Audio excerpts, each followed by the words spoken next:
अस्सलाम वालेकुम नाज़रीन, मैं मोहम्मद असलम हुसैन सियासत की आलमी ख़बरों में आप सबका इस्तकबाल करता हूँ। वाइट हाउस ने ऐलान किया है कि अमेरिकी सदर जो बाइडन ने साबिक़ वज़ीर ख़जाना जैकब लियो को इजराइल में वाशिंगटन का नया सफ़ीर नामज़द कर दिया है। लियो, जिनकी नामज़दगी को सेनेट की मंजूरी दरकार है, ताहम टॉम नाइट्स की जगह लेंगे, जिन्होंने दिसंबर 2021 से इस ओहदे पर काम करने के बाद जुलाई में इस ओहदे से इस्तीफ़ा दे दिया था।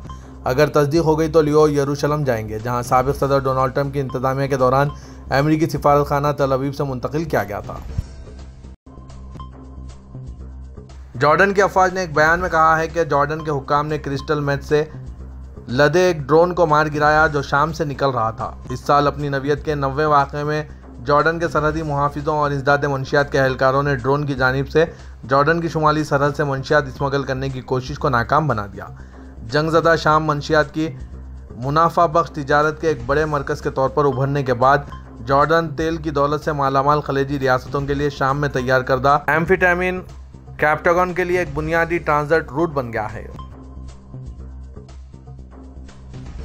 इजराइल की मोसाद इंटेलिजेंस एजेंसी के एक साबिक़ सरबराह ने दी एसोसिएट प्रेस को बताया कि इजराइल मगरबी किनारे में नस्ल परस्ती का निज़ाम नाफिज कर रहा है। इस ख्याल की तौसीक़ करने के लिए रिटायर्ड अहलकारों की एक छोटी लेकिन बढ़ती हुई फहरिस्त में शामिल हो रहा है, जो ज़्यादातर इजरायली गुफ्तगू और बैनुल-अक़वामी सतह पर मौजूद है। सिफारतकारी तामिर पॉर्डो ताज़ा तरीन साबिक़ सीनियर ओहदेदार बन गए हैं, जिन्होंने ये नतीजा अख्ज़ किया है कि मगरबी किनारे में फ़लस्तीनियों के साथ इजराइल का सलूक नस्ल परस्ती के मुतरादिफ है। ये जनूबी अफ्रीका में नस्ली अलहदगी के निज़ाम का हवाला है जो 1994 में ख़त्म हुआ था।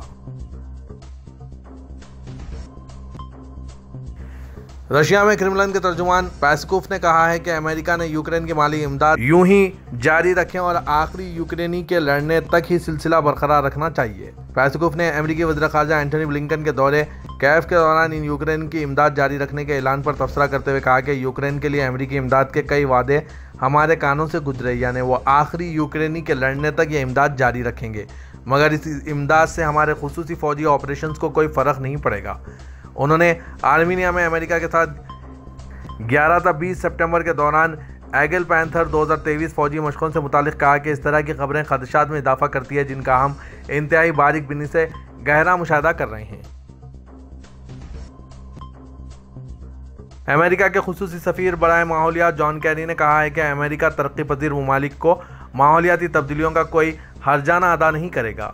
जॉन कैरी ने केनिया के दारुल-हुकूमत नैरोबी में मुनक़िदा अफ्रीका माहौलियाती सरबराह इजलास के दौरान प्रेस कॉन्फ्रेंस का इनेकाद किया।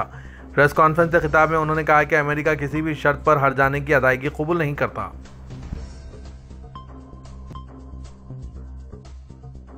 खादिम हरमैन शरीफीन शाह सलमान बिन अब्दुल अजीज़ की सरबराही में सऊदी काबीना का एक इजलास मुनक़िद हुआ। सऊदी प्रेस एजेंसी के मुताबिक न्यूयॉर्क में मुनक़िद इजलास में काबीना ने मुल्की और बैनुल-अक़वामी उमूर और मामलात पर गौर करके मुतअद्दिद अहम फैसले किए।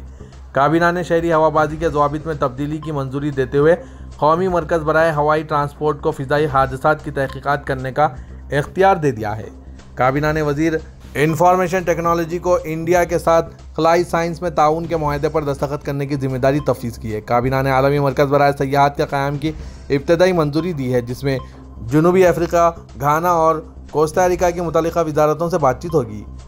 पानी के आलमी बहरान पर काबू पाने के लिए रियाज में आलमी मरकज़ के क़याम के ऐलान का खैर मक़दम किया गया है। शाह सलमान ने गुज़श्ता हफ्ते के दौरान मुतअद्दिद ममालिक की क़यादतों से होने वाले राब्तों के मुतालिक काबीना को आगाह किया। सऊदी फिल्म कमीशन 48वें टोरंटो इंटरनेशनल फिल्म फेस्टिवल में रवां हफ्ते शिरकत करेगा, जिससे मुमलिकत की फिल्मी सनत को फ़रोग़ मिलेगा। अरब न्यूज़ के मुताबिक सऊदी प्रेस एजेंसी ने रिपोर्ट किया है कि टोरंटो इंटरनेशनल फिल्म फेस्टिवल में शिरकत से बैनुल-अक़वामी प्रोडक्शंस की जानिब से फिल्म बंदी के लिए सऊदी अरब एक पुरकशिश मुकाम के तौर पर सामने आएगा और सऊदी फिल्मों की नुमाइश में भी मदद मिलेगी।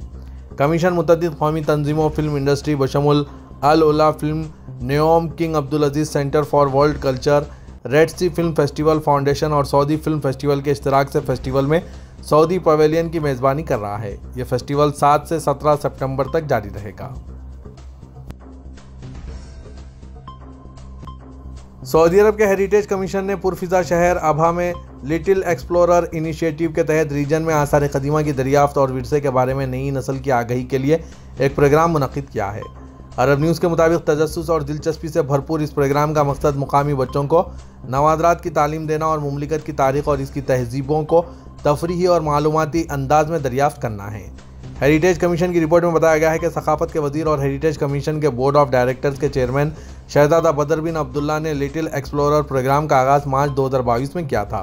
ये प्रोग्राम के जरिए मुमलिकत के तमाम इलाकों में छोटे बच्चों और नौजवानों को विरसे के साथ जोड़ना है, जिसका मकसद एक ऐसी नस्ल तैयार करना है जो विरसे की अहमियत को समझे और आसार ख़दीमा की खुदाई में भरपूर शिरकत करें। सऊदी तुर्की रजब तैयब एर्दोगान का कहना है कि हम बराह रास्त सरमायाकारी को अपने मुल्क की जानिब राग़िब करेंगे। दारुल इनखरा के सदारती कॉम्प्लेक्स में एर्दोगान ने दरमियानी मुद्दत के प्रोग्राम का ऐलान किया, जिसमें तुर्क मईशत के हवाले से अहदाफ और पॉलिसियाँ शामिल थी। सदर एर्दोगान ने कहा कि हम यूरोपीय यूनियन के साथ अपनी तिजारत में एक नई जहर शामिल करने के ज़ेर मकसद कस्टम यूनियन को अपडेट करने के लिए अपनी कोशिशें तेज़ करेंगे। हम ब्यूरोक्रेटिक और कानूनी पेशन गोई को मजबूत बनाकर अपने मुल्क में बराह रास्त सरमायाकारी को राग़िब करने का हदफ रखते हैं। पाकिस्तान के हमसाया मुल्क अफगानिस्तान में तालिबान हुकूमत की जानिब से तालिबात पर तालीम की पाबंदी के फैसले के बाद सूबा खैबर पख्तूनख्वा ने अफगान तलबा बिलखुसूस ख़वातीन के लिए जामियात में दाखिले की पेशकश की है। इस सिलसिले में गुज़श्ता रोज़ पेशावर खैबर मेडिकल यूनिवर्सिटी में आला सतही इजलास बुलाया गया, जिसमें वाइस चांसलर डॉक्टर ज़ियाउल हक, डायरेक्टर एडमिशन पेशावर में तैनात अफगान कौंसलेट के नायब कौंसल जनरल मुफ्ती नूरुल्लाह होतक समेत दीगर हुक्काम शरीक हुए। इजलास में फैसला किया गया कि अफगान तलबा को यूनिवर्सिटी के तमाम कोर्सेज में तालीम की सहूलत दी जाएगी, जिसमें BS प्रोग्राम्स बशमुल फिजियोथेरेपी और फार्मेसी शामिल हैं। यूनिवर्सिटी इंतजामिया की जानिब से अफगान हुक्काम को बताया गया है कि मेडिकल और डेंटल समेत तमाम डिग्री प्रोग्राम्स में पाकिस्तानी तलबा के बराबर फीस वसूल की जाएगी। पाकिस्तान क्रिकेट टीम की गेंदबाजी हमेशा से ही मौजू बहस रही है। टीम के गेंदबाज एशिया कप में भी तहलका मचा रहे हैं।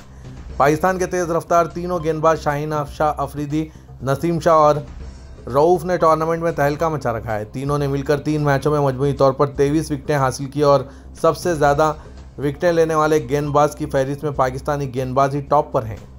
एशिया कप में पाकिस्तान क्रिकेट टीम की शानदार कारकर्दगी का सिलसिला जारी है। पहले मैच में नेपाल को होम मैच में बड़े मार्जिन से हराया था। इसके बाद गेंदबाजों ने हिंदुस्तान के खिलाफ भी शानदार कारकर्दगी का मुजाहरा किया था। गुज़श्ता 3 मैचों में गेंदबाजों ने मुखालिफ टीम को ऑल आउट किया है। पाकिस्तान क्रिकेट टीम के बॉलिंग अटैक का शुमार दुनिया की बेहतरीन गेंदबाजी में होता है। तबरीद अबू धाबी में कायम कूलिंग एज सर्विस फराहम कुनिंदा ने हैदराबाद फार्मासिटी के लिए कूलिंग इंफ्रास्ट्रक्चर के 1,25,000 रेफ्रिजरेशन टन की सलाहियत की तरक्की के लिए $200 मिलियन की सरमायाकारी का ऐलान किया है। नेशनल सेंट्रल कूलिंग कंपनी ने इस सहूलत के क़याम में मदद के लिए तेलंगाना हुकूमत के साथ मुफाहिमत की एक याददाश्त पर दस्तखत किए। एक प्रेस रिलीज़ में बताया गया है कि तबरीद क़यादत ने तेलंगाना हुकूमत के एक वफ़द के साथ, जिसकी क़यादत तेलंगाना के IT के वज़ीर KT रामाराव कर रहे हैं, और Jayesh Ranjan secretary TNT administrator हुकूमत तेलंगाना की और अबू धाबी में बातचीत की। National central cooling company Abu Dhabi ने इस सहूलत के क़याम में मदद के लिए तेलंगाना हुकूमत के साथ मुफाहिमत की एक याददाश्त पर दस्तखत किए। इस इक़दाम का जो पब्लिक प्राइवेट ताउन में किया जा रहा है, इसका मकसद सनती अकायों के लिए कूलिंग के तौर पर एक खिदमत के नमूने का इस्तेमाल करते हुए तवील मुद्दती पायदार कूलिंग खिदमत पेश करना है। ये एक दिलचस्प मॉडल है। हिंदुस्तान में पहली बार हम एक मखसूस कैंपस में कई सारिफिन को कूलिंग की खिदमत पेश करने जा रहे हैं। तबरीद इंडिया के सरबराह सुधीर परला ने यह बात बताई। दुबई में बॉलीवुड के शायकीन और मौसीकी के चाहने वाले एक दावत के लिए हाजिर हैं, क्योंकि आशा भोसले और नेहा कक्कर दुबई में लाइव परफॉर्म करने के लिए तैयार हैं। लेजेंडरी प्लेबैक गुलकारा आशा भोसले जुम्मा 8 सितंबर को अपनी 90वीं सालगिरह के मौके पर दुबई में परफॉर्म करेंगी। कंसर्ट आशा @90 लाइव दुबई के कोका कोला एरिना में मुनक्किद हो रहा है, और इसमें गुलकारा को अपनी सालगिरह के मौके पर अपने कुछ यादगार गानों पर परफॉर्म करते हुए देखा जाएगा। इनके हमरा नेहा कक्कर भी मौजूद रहेंगे।